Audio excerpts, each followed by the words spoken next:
Isengesho rituma duhitamo neza. Kuri uwa 28 z'ukwezi kwa cumi, Nyagasani adushishikariza kandi aduha urugero rwo gusenga. Gusenga tutarambirwa, gusenga dushizeho umwete, gusenga turi mu kuri, kugira ngo twumve ijwi ry'Imana, ntitugendere mu marangamutima yacu, kugira ngo Nyagasani adusubize kandi adukorere igikwiye mu gihe gikwiye.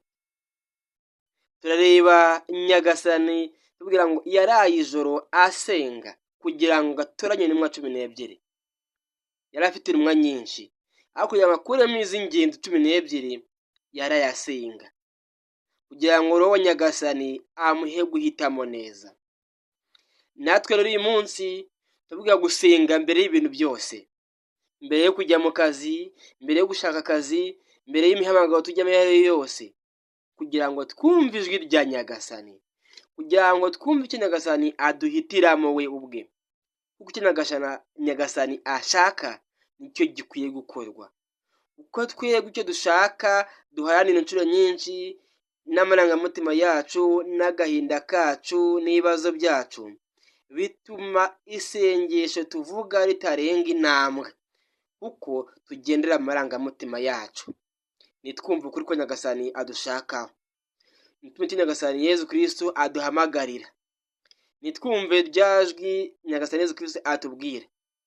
Muvandimwe, kuri uyu munsi, umunsi w'impinduka, umunsi w'amatwara mashya, uyu munsi kubera umunsi w'impindura amatwara mu buzima bwawe, uko usanga Imana, yuko wegera Imana. Uvuga ngo Yezu yaraye ijoro ryose asenga, ariko wowe cyangwa njyewe cyangwa n'undi ni umunota umwe, nawo kandi ntunaboneke, amasegonda, iminota 2, kagahe k'umutuzo twaragataye, niyo mpamvu tutacyumva ijwi ry'Imana, kugira ngo duhitemo neza. Turahitamo iby'isi cyane, turahitamo ibijyanye n'amarangamutima yacu, ejo tukisanga twisenye twasandaye, gusubira inyuma bikatugora. Ariko Nyagasani ni umunyampuhwe, ni umunyembabazi, ntaturakarira ngo bishire kera, aradukunda, adutegeye amaboko.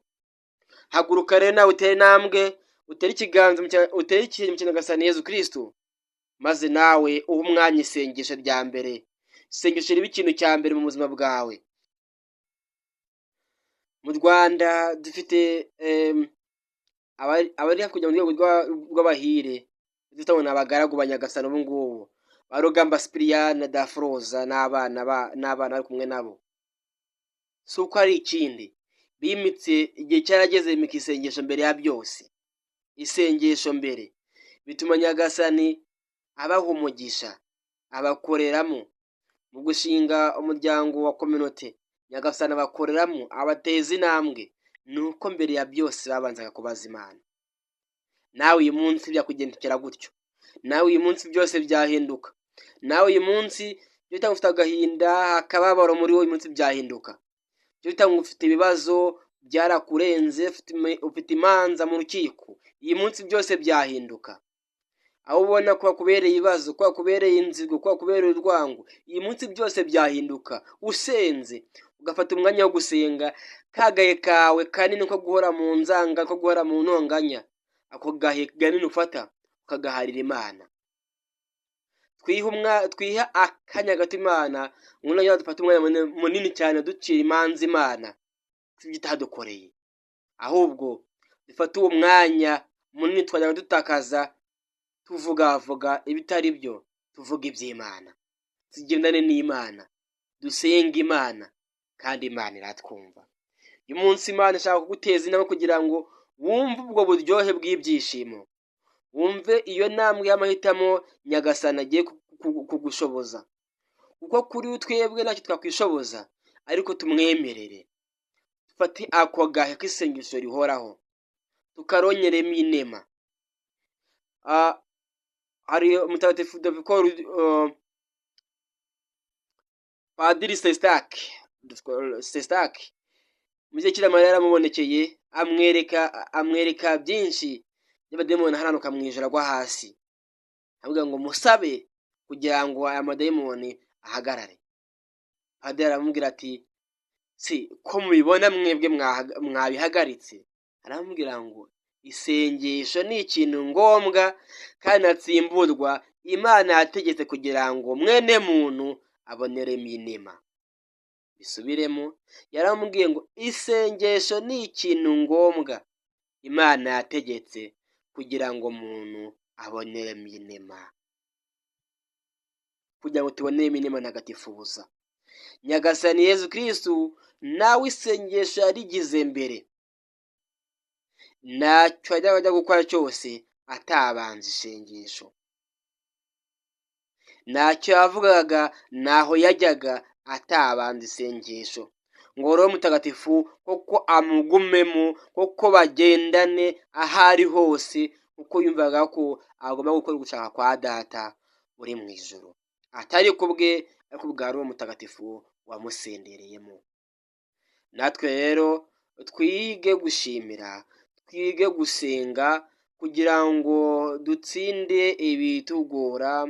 Nyagasani muri iryo sengesho aduhe guhitamo neza, kandi duhitemo ko ijuru ibishaka atari uko isi ibishaka.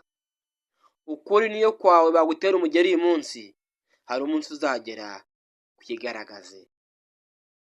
Na Kristu yaje batamwemera, akora batabyumva, ariko nyuma babonye ukuri, babonye intsinzi, babonye umuzuko, babonye urumuri, ubaraganje mu bwami, kandi iteka ryose n'uduha imbaraga. Ubwa Roho Nyagasani turonka inema, tukaronka ububasha ko twitwa abana b'Imana, ariko byose tubihererwa ahagana he? Mu isengesho. Dusenge tutizigamye rero, dutere intambwe, Nyagasani aradusubiza. Byose ni mu isengesho. Isengesho ni ikiganiro ujyana n'Imana muri wowe, kandi Nyagasani akaguha inzira, akagucira inzira uko bwije n'uko bukeye. Nimugire umunsi mwiza rero, Nyagasani abarinde kandi abakomeze, umunsi w'ibyishimo, umunsi w'umunezero, umunsi w'ishya n'ihirwe mu byo mugiye gukora uyu munsi byose. Mugire umunsi mwiza.